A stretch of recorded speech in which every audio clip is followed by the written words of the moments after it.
Повеќе пијани отколку трезни зад кормилото. 9 мина биле фатени како управуваат пловило под дејство на алкохол, загрозувајќи ја безбедноста на капачите и сите учесници во водниот сообраќај.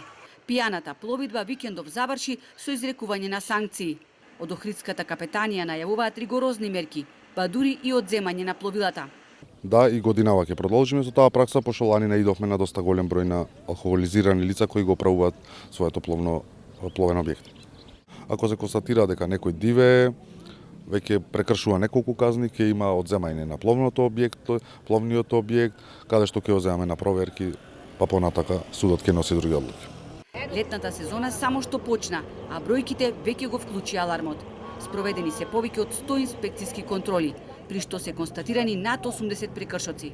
Целта е да се зголеми безбедноста на капачите и да се стави крај на несовесното управување со пловните објекти.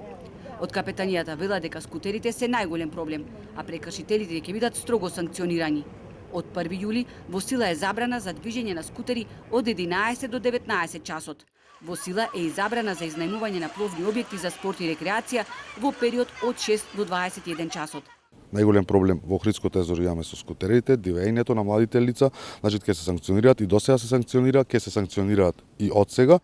Најчести прекршоци се јавуваат забрана во ноќна пловидба, глисирање на 300 метра до обала и има неколку прекршоци претовар на кајчина и неколку прекршоци за неносење на заштитни елеци. Дополнителен проблем, велат надлежните, представуваат необележените капалишта, поради што апелираат капачите да ги користат само обележените зони, а управувачите на пловни објекти да ги почитуваат безбедносните правила.